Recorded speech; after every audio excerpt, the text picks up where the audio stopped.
Alright guys, welcome to another video.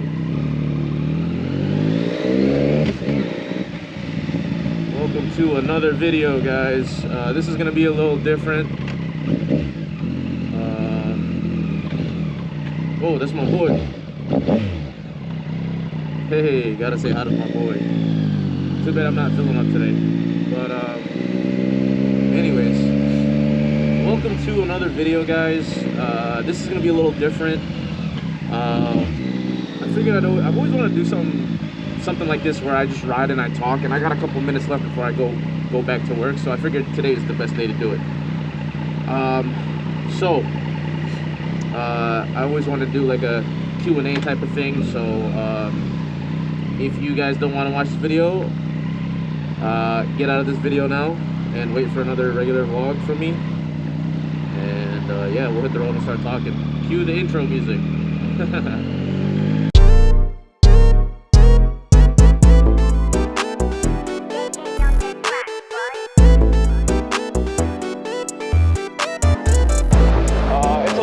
Guys, I'm sorry if you can't hear me, but I'm trying my best to talk loudly.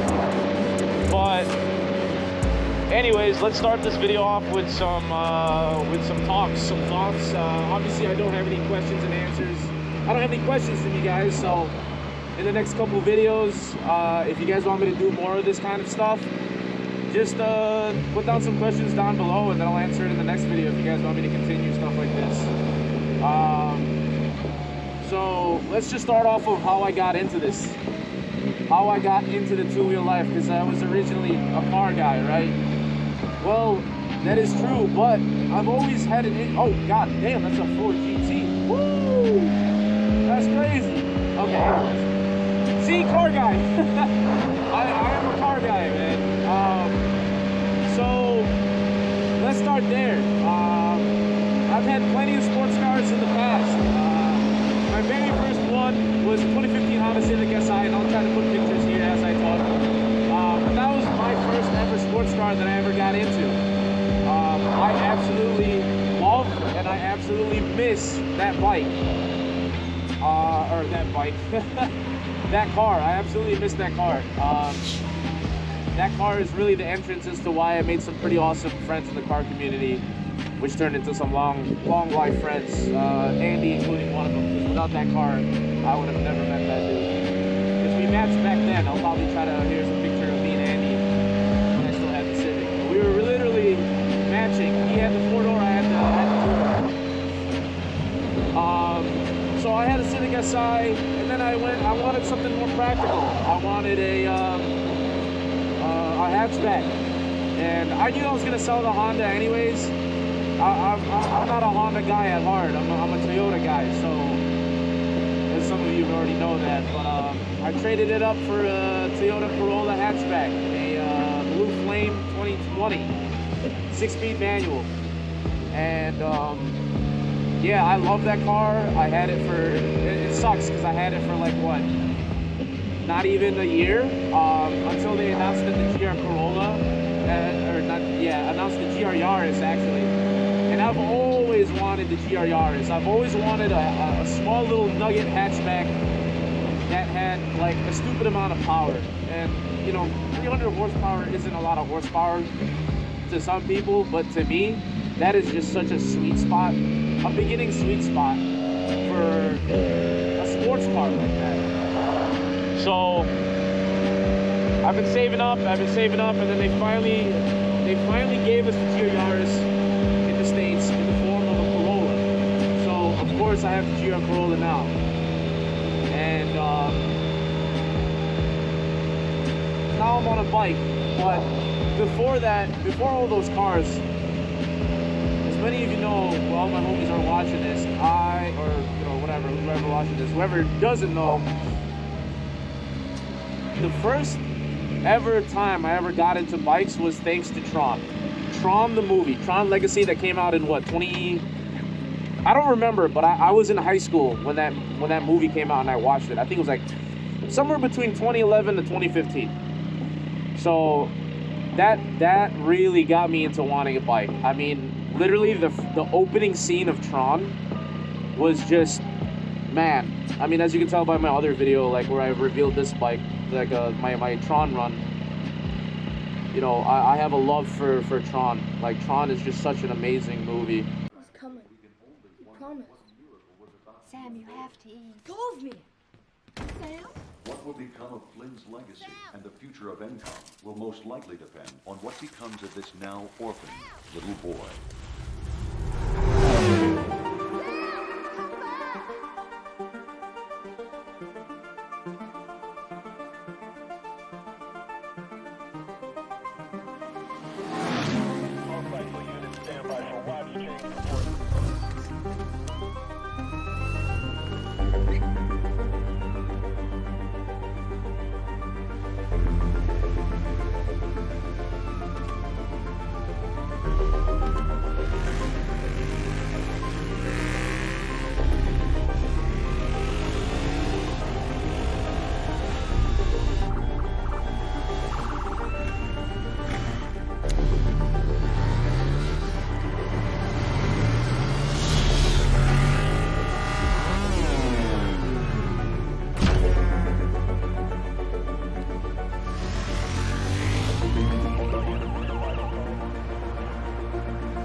For me, when I was in high school, my all-time favorite movie is Interstellar, so can't beat Interstellar.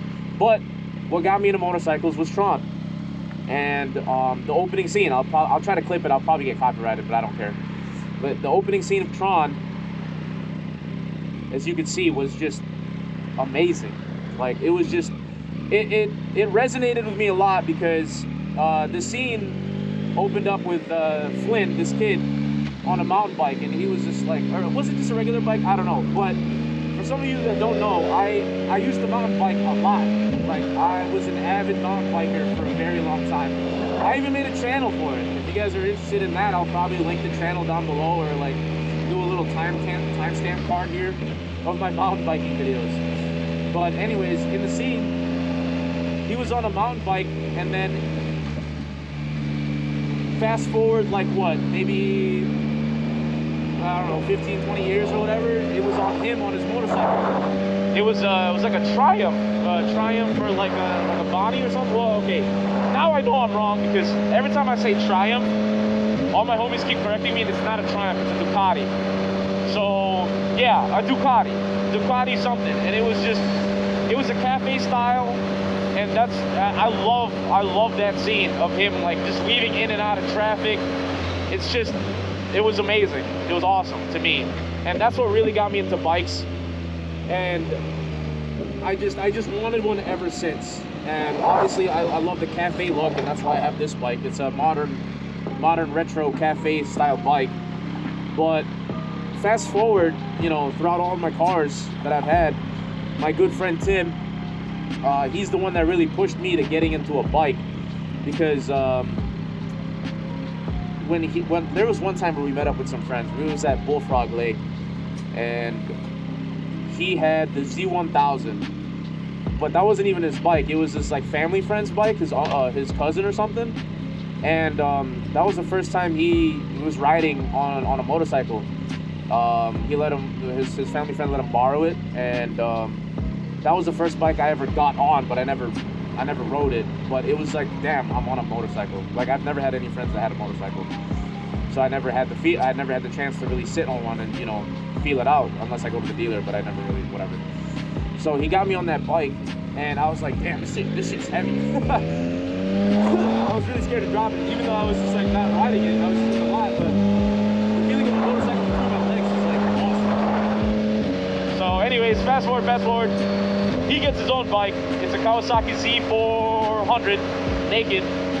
You've probably seen it in a couple of vlogs already. But he let me practice on that one, and he let me ride it, and that was like, dude, I was like 35 miles an hour. I'm like tucking in, thinking it was the fastest thing, and truthfully it was. The sense of speed on a motorcycle versus a sense of speed on a car, on a sports car, worlds different. I'm only going 56 miles an hour here, the speed limit, and I mean the wind is probably helping it, but it feels so nice. You feel so free. You know, the sense of speed is multiplied, it seems like.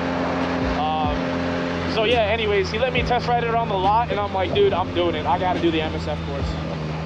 So the MSF course took me 3 weekends to try. 3 freaking weekends, because I didn't schedule it. I just did a walk-in because they started cutting off the chances for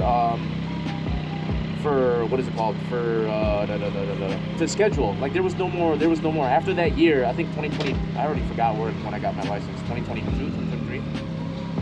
The MSF course was to be gone from around me at least. So it was free, basically free. You pay 20 bucks. You either donate it or ask for it back. I just donated it just because, you know, 20 bucks, man. Like, 20 bucks is nothing. So I gave him the 20 bucks. I did the course. You know, 3 days. It was Friday. It was Friday all class, and then Saturday and Sunday was the riding portion. Holy shit! You. Hey. Woo. Anyway, sorry guys. I keep getting sidetracked.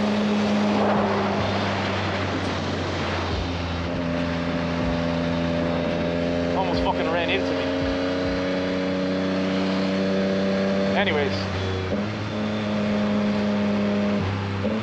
Where did I live? Oh, sorry, I got like sidetracked. I was getting killed by fucking. So yeah, I did the course. It was 3 days. And yeah, it was. I'm not trying to toot my own horn or anything, but from what the instructors have told me, I was a natural. And they asked me if I rode before. And I was like, I've never ridden in my life, but I mountain biked for years since I was in high school. And I was like, oh, okay, nice, yeah. I mean, so you're no stranger to the life behind bars, life behind handlebars. And I was like, yeah, no, I've been riding for a while, but this mountain bike, motorcycle, I thought was gonna be way different, but truthfully, it's really not that different. A lot of my technique carried over to mountain bikes, and it really helped me. What's it called? I don't know. It really helped me road. Like it was just it became second nature to me to ride a bike, ride a motorcycle. So yeah. So that happened, and I finally got my MSF course. I finally finished the MSF course. I got my M license, and then I bought my own bike. It was a 2005 GS 500 Suzuki. That was my first ever bike, and I was looking for a cafe racer. So I bought that bike for, believe it or not, $800. Man, $800. So 800 bucks. I rode it home. My homie Andy was the one that helped me. It was like an hour and a half down, 2 hours, I think, down south. And it was in like September, guys. Like this shit was cold already. And I rode it, and I had no gear at the time. I only had a helmet, but I didn't have a leather jacket. I didn't have any like lining or anything like that. So I was cold for 2 hours straight on the highway. But I didn't care, because that was the coolest. That was the coolest feeling, man. Like buying your first bike and you being able to just ride it home. What a feeling, truthfully. What a damn feeling. And it was awesome. So I had that, 2022? Yeah, so I bought that back in September 2022. Oh, hold on, what are we now? 2023? Dude, I'm already confused. Yeah. Late 2022. No, wait, I'm tweaking. I don't know, whatever. It was late winter, one of the years. And then I fixed it up. I crashed it. So whoever's getting a bike, getting into bikes, buy a bike that you don't mind crashing. And I didn't mind crashing on that bike. I fucked up. I was just being a dumbass on that bike. So that bike didn't have ABS or any of the modern safety features like my bike now has. So I was going down a hill. Like it was a night before I was gonna store it in my garage for the winter. and I locked the rear brakes up going downhill, and I just like low-sided. It was so bad. Like this tank was dented, the handlebar was bent in. It still ran. I rode it home, thankfully. I was only like 2 blocks away. But yeah, $800, you know, I mean, hey, I'm not too worried. I dented the tank and whatever. The best part is I made stupid money off of that bike, which I was able to buy this bike. My dream bike, actually, is 2024 Yamaha XSR 900, if nobody knows that already. But I bought that bike for $800, sold it for $3,000. I posted it up for $3,500. I had a lot of people interested in it, but there's this one guy that just would not hop off my dick. And he was like, dude, I'm coming for it right now. You know, I got cash. You know, I want to take a look at it. And I'm like, all right. I entertained him looking at it. And he ended up really loving the bike. And he was like, dude, I know you wanted $3,500, but like, would you be able to do $3,000? And in my head, I'm like, yeah, boy. I was ready to take like $1,000 for the bike, truthfully. But he offered $3,000, so I'm like, on the outside, I was like, it's not really what I was looking for. You know, but hey, you know what? You came all the way down from, I forgot where he was. It was like 2 hours north. But you came all the way down here just to check out the bike. You know, I'll give it to you for $3,000. And then in the inside, I was geeking though. I was geeking hella. Because I was like, damn, I just made fucking $2,200 off this bike, bro. Like, that shit's crazy. Yeah, so, you know, rest is history. I used that money to buy this, and man, I do not regret a single thing. Being on the bike life has been so amazing. Like, you know, just the interactions that I've had. Just like the guy in the lot. I mean, there's so many interactions that I've gone through ever since I got on 2 wheels, and you know, it's better. It's just so good. I just love this. I just love being on the bike. So, which leads me to the next part. The reason why I'm talking about this now is because ever since the bike life, I think the car life, the bike life has. Oh, wait, what is this? Whoa, that's like a sidecar action. Mark my words, chat. I wanna build a freaking. I wanna build like a tricycle, like the Philippine tricycle, and then just ride it around the neighborhood. I love those.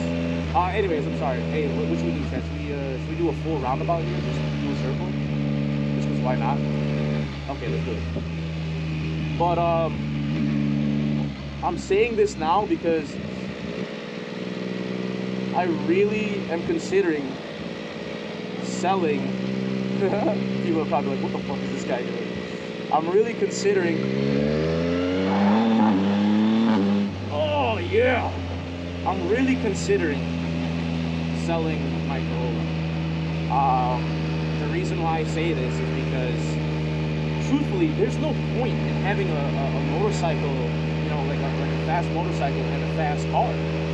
Truthfully, there's no point. As you can see in some of my videos, previous videos, and just now what I did on that LaGrange, that main little road there. Oh my God, lady. She could have just moved to the left so I could scoot through to the right. But anyways, there's no point in having a motorcycle and a fast car. The reason why I say that is because traffic. It doesn't matter if you're in a Ferrari. It doesn't matter if you're in an expensive built sports car. Click back to the video where I just absolutely destroyed Andy, and I had a bad launch. He had like the best launch. You just get smoked. You just get smoked. You absolutely get smoked. It's just ridiculous. There's like no okay, I wouldn't say no competition, because obviously there's a lot of built cars that get, you know, whatever. But seldomly do you ever see that around here, right? So. For me, yeah, cool, I have a GR Corolla, awesome, but I still have to sit through traffic with the rest of these other people. You know what I mean? Like, it's stupid. It doesn't matter, like I said, it doesn't matter if you have a really expensive car. Traffic is traffic. You have to sit behind them and with the rest of them. Whereas the bike, it's 10 times faster with or without traffic. So truthfully, like, what's the point of having both, right? That's my thinking right now. But and there's layers to it too. The reason why I want to get rid of it too is I want to get into an overlanding build. I want to get into an off-roader. As some of you know, my family is huge into overlanding, and you know, I wanna do it while they're still here. You know, my mom and dad, my kuyas and ates, in Filipino that's like, you know, bigger brother, bigger sister. They're family friends really, but you know, I consider them kuyas and ates because, you know, they're just fun to be around. Yeah, I want to be able to do it while they're still here, and I don't know how long they'll be here or how long they'll be able to do it, you know, especially my mom and dad. They're getting old, and I don't know how long my dad will be able to like drive his overlanding rig. But yeah, my family is just overland. We're all car guys in some way. My family is you know, off-roading. You know, my Kuya Francis is a good example. He's like me. I'm like him, really. He had an SI at first, built that, sold it. He had an Evo, built that, sold it. And now he got into a Tacoma, and his Tacoma unfortunately got totaled by some idiot.